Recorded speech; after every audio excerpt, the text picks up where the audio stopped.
The 30-year morning ritual that conquered an emperor's rage. The moment the world came for General Drusus, it was not with swords but with a single, sealed scroll delivered at dawn. The emperor's order, a brutal, unjust campaign on a frozen frontier. It was a death sentence for his men, a betrayal of his ethics, and a triumph of political scheming.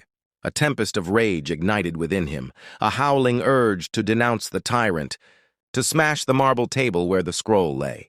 But he did not move. For 30 years he had practiced a secret ritual.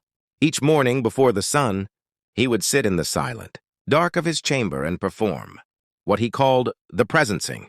He would not plan his day. Instead, he would mentally walk to the very edge of chaos. He would envision everything that could go wrong: betrayal, failure, loss, insult, death. He would hear the cacophony of the forum, feel the sting of ingratitude, see the faces of envy. This was not pessimism, it was vaccination. His mentor, an old Stoic, had given him the words of Marcus Aurelius.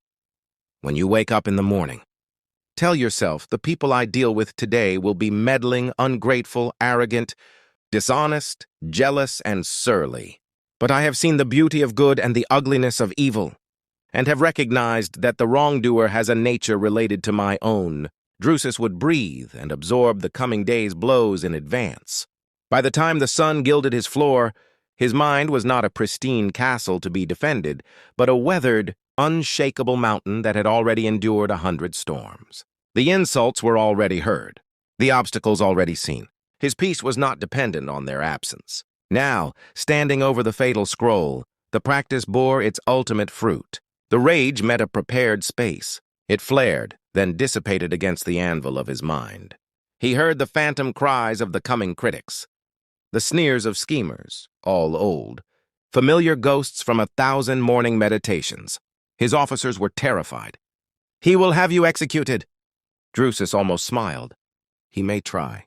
That is his domain. To present the truth with courage is mine. My mornings have prepared me for this very hour." He did not win the emperor's favor. He won something greater, his own unwavering integrity. The campaign was altered, countless lives were spared, and though he faced temporary disgrace, his name became a whisper for a different kind of strength. Not the strength of the unbreakable sword, but of the unbendable will. The lesson of Drusus is this: do not wait for the crisis to forge your spirit. Forge it in the quiet dawn. Invite the chaos in as a mental guest and disarm it before the day begins. Your power lies not in hoping for a smooth sea, but in becoming the steady ship that no rough sea can sink. Start tomorrow. Sit in the dark and preside over the coming turmoil before it presides over you.